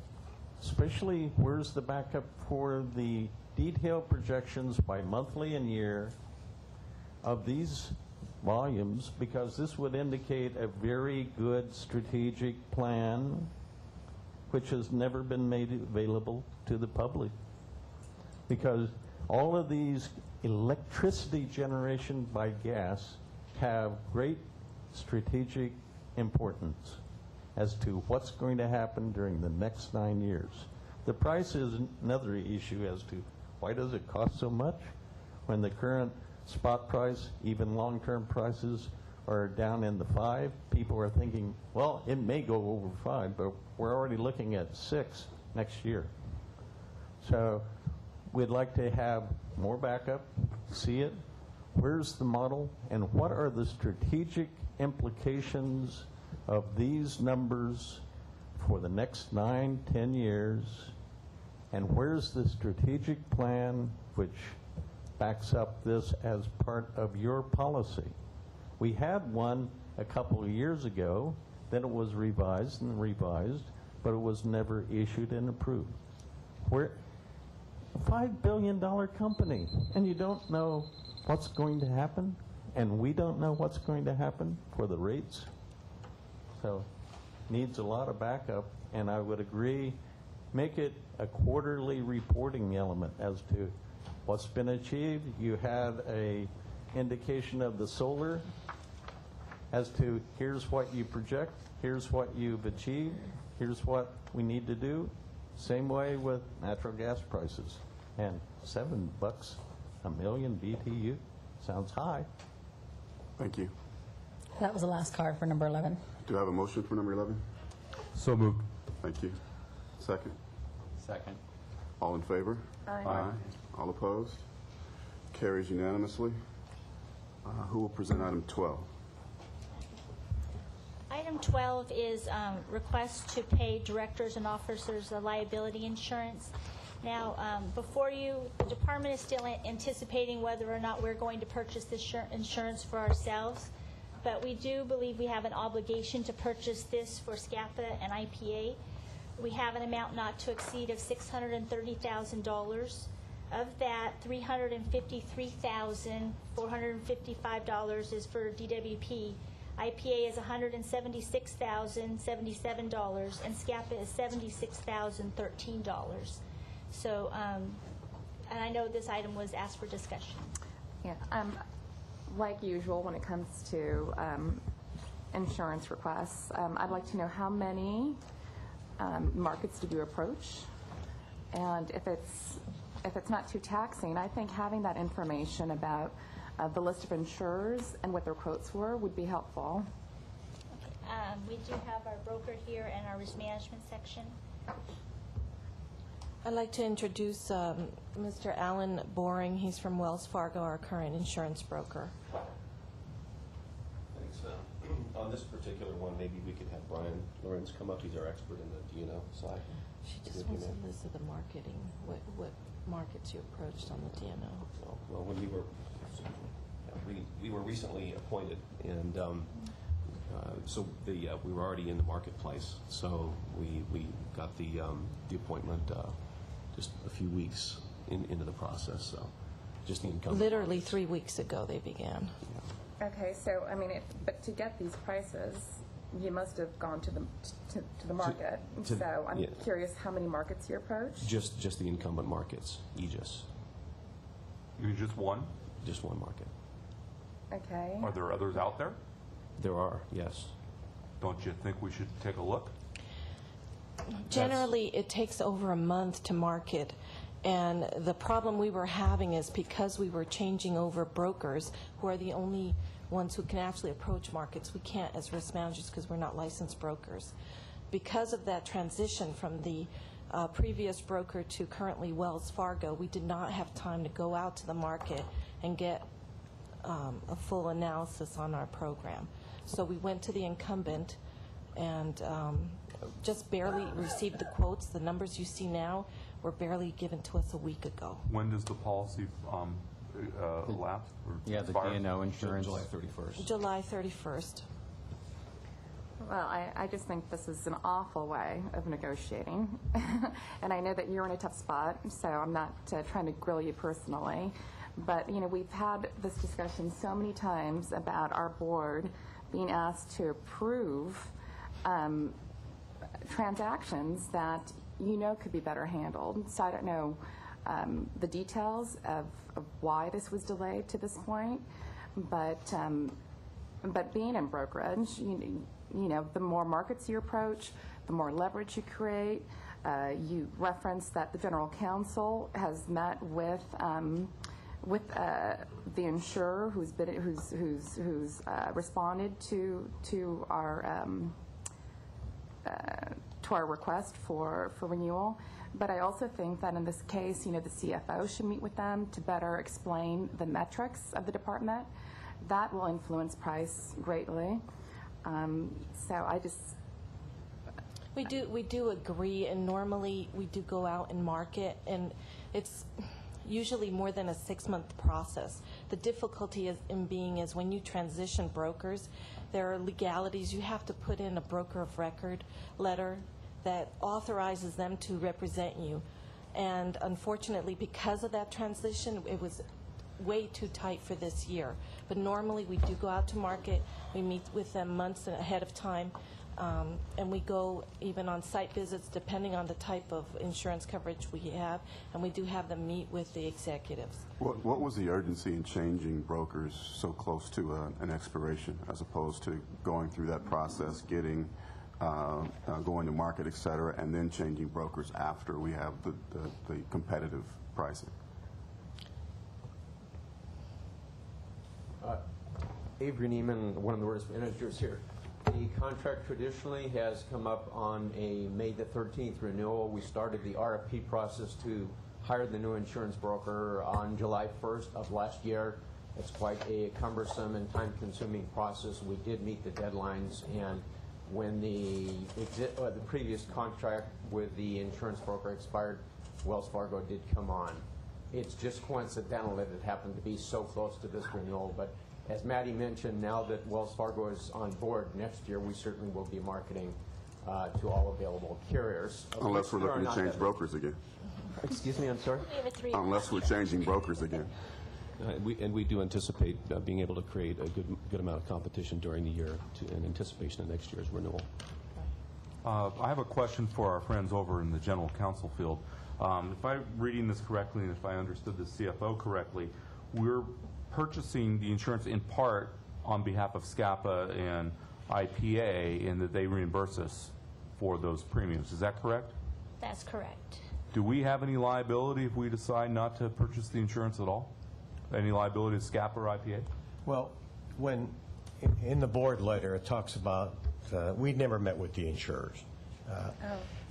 What we're doing is analyzing the risk in conjunction. The key question here is, you can bifurcate it. Number one, what obligation do we have pursuant to our contracts with SCAPA and IPA? And I'll defer to Avery to determine and to tell me and the board whether we have an affirmative obligation to undertake this insurance, or in lieu thereof, we can indemnify. I can answer for IPA. We, as the operating agent, we have the obligation to protect the 36 Utah municipalities and the 6 California municipalities as the operating agent. So this is part of our obligation to. And that same applies for SCAPA as well. Yeah, well, then I guess we don't really have much choice then, do we? Doesn't appear so.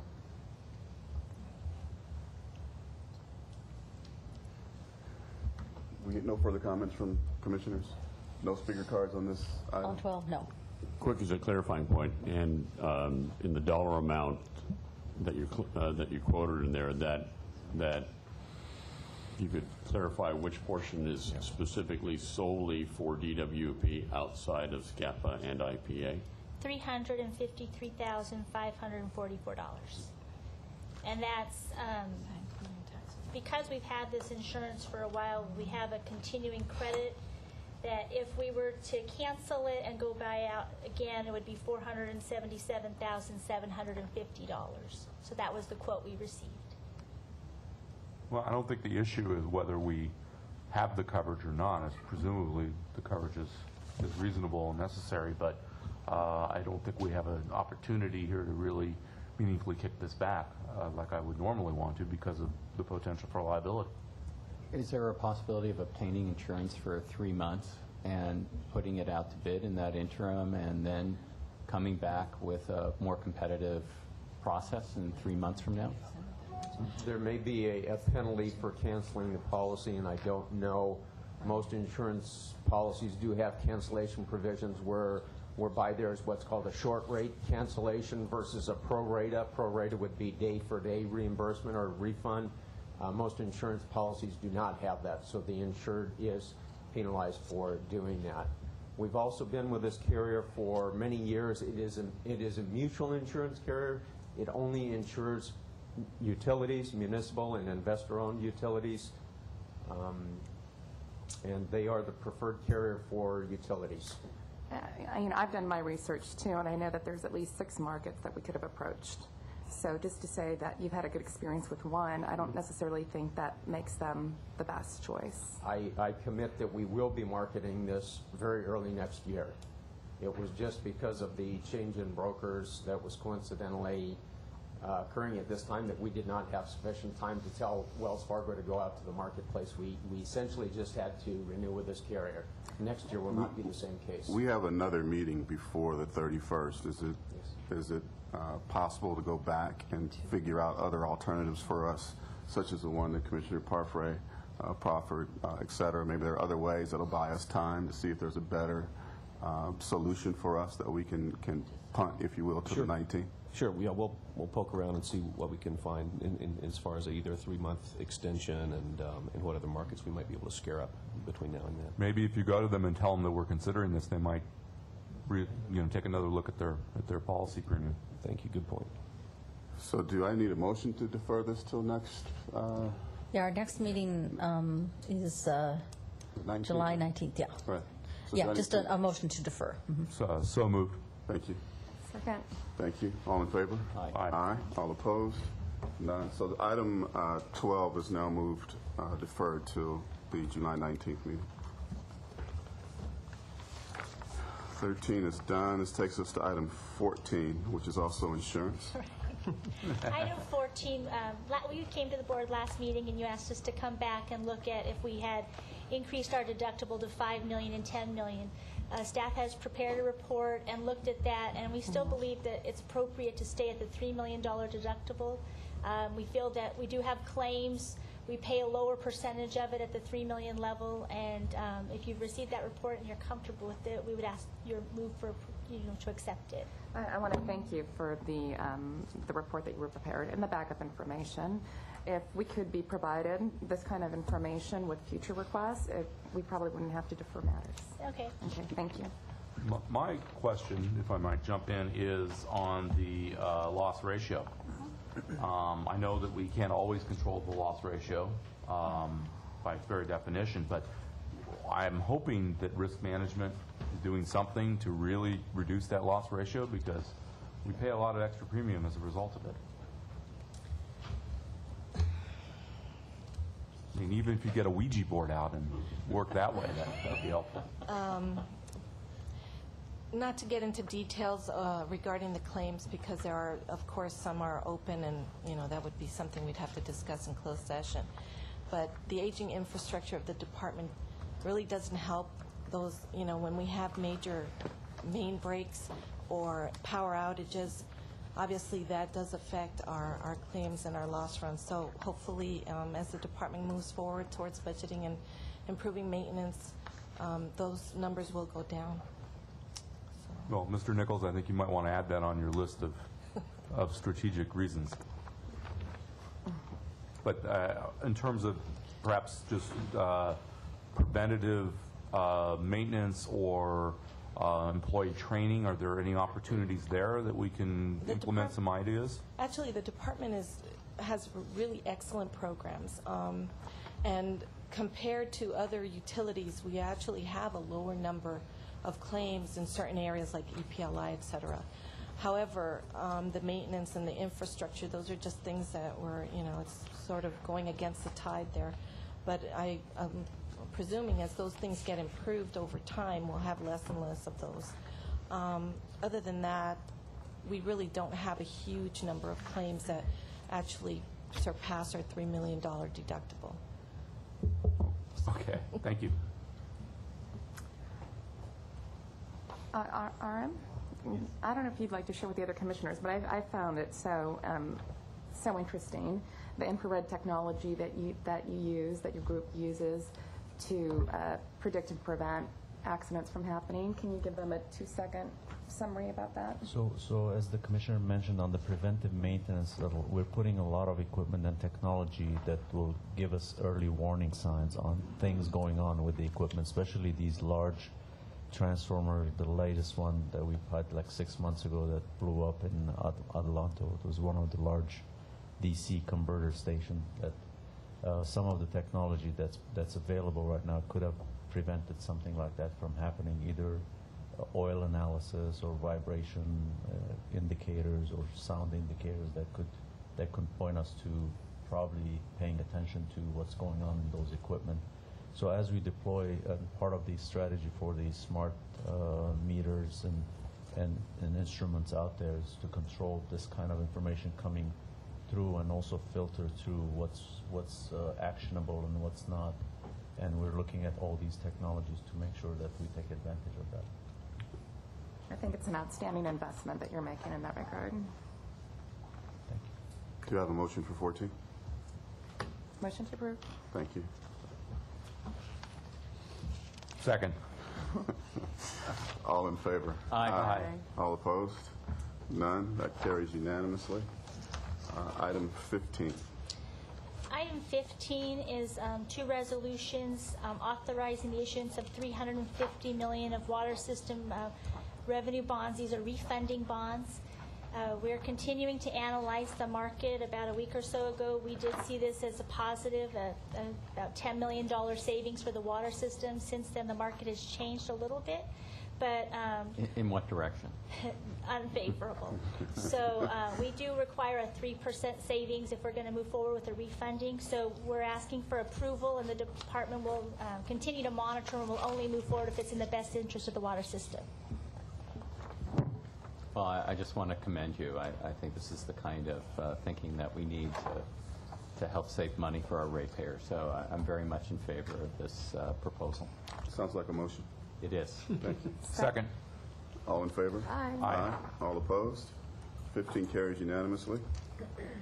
16 and 17 are both personnel matters. Yes, 16, I do not have a card turned in for a speaker, but I do have a card for number 17. Okay, let's go to 16. Move to approve. Second. All in favor? Aye. Aye. All opposed? 16 carries. 17. Okay, 17, I do have a speaker card. They didn't put who, they just said MEA. They didn't give a name, so I'm not sure who. That was me, Jack. Okay. I thought you on the card. Okay.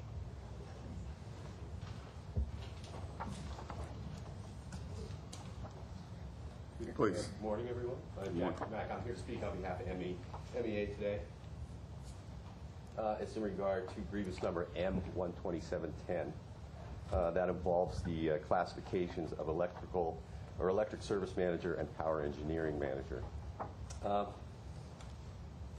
The grievance came before the Personnel Committee, and the Personnel Committee is making a recommendation to deny the grievance.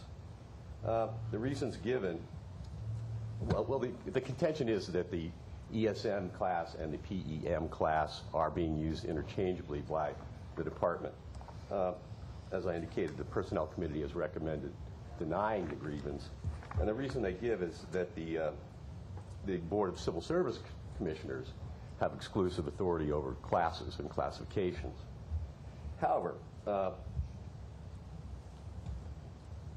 the problem is that DWP is not following the rules, and that very same rule, which is Section 1003 of the Civil Service Rules, is no appointment to any of these classes shall be made except in accordance with the rules adopted by the board. As I indicated, the problem is these two classes are being used interchangeably, and it's been going on for quite a while.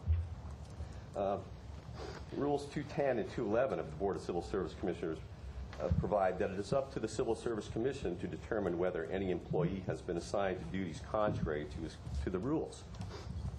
However, what Rule 210 actually says is it shall be presumed that each employee is entitled to the position which he or she holds unless the Commission finds otherwise, to paraphrase. Rule 211 actually says whenever the commission finds that any regular employee is performing duties or responsibilities for which she has not been examined, etc. The MEA tried to bring this practice before the Civil Service Commission. They appeared before the Civil Service Commission in February of 2010, asking for the civil service allocations for those two classes. Prior to that, they had asked the DWP for the very same thing, but were not responded to or refused. They refused to provide it. So at that time, the Civil Service Commission was made aware of this problem, this ongoing interchanging of the use of the classes. The commission then instructed, the Civil Service Commission then instructed the MEA to request these allocations from the Personnel Relations Department. That was done by letter back in March of 2010. Some allocations were finally provided by email in October of 2010. However, there were some classifications in it without classification numbers. There were problems. They weren't the classifications for when these two classes were originally consolidated. So MEA responded back to personnel asking for the allocations for when the two classes were originally consolidated. We're still waiting for a response on that, as far as I know. So you see, what I'm trying to say is the contention is that this is something that should have been brought before the Board of Civil Service Commissioners, and it was. Having not gotten any kind of real response, our grievance went forward, and here we are in front of the board today. But how does that create jurisdiction for us? If they're not acting and they have the exclusive jurisdiction, their inaction doesn't confer jurisdiction upon this board. I understand that, but I don't think that it's really solely their jurisdiction. The recommendation made by the personnel committees kind of called this a working out of class issue.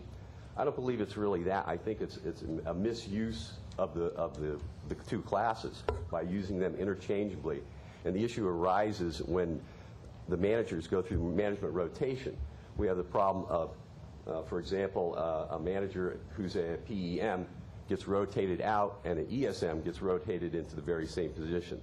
That's MEA's concern at this point. So it's not so much working out of class. Working out of class is a situation, to me, where the employee says, hey, wait, I'm in this class, but I'm being told to do these duties, so I'm working out of class. I think the protection is more for the employee than management. Our concern is management here. So that's an excellent question. I don't know that it confers jurisdiction or not, but the grievance was filed, it went through the process, and we're here in front of the board today. Like I say, so we tried to bring it before the Civil Service Commission, and here we are today. The other issue that the Personnel Committee set forth in its recommendation to deny is that there were no specific instances of this happening. That is true, but like I said, what I talked about is the rotation of managers. So it's whenever that does happen, that's sometimes when the problem comes up. There was one example that was brought to my attention in the generation system. Mr. Tharp, who was a PEM during the management rotation, was replaced by Mr. Koskaka, I'm sorry if I pronounced that wrong, who was an ESM. So that's one example, and that was fairly recent. I believe it was just last year in October. So like I said, it's not so much working out of class, because I think that's for the protection of the employee. It's a misuse of the classes by using them interchangeably. This is kind of a historical thing. The DWP did it often, interchangeably using the two classes.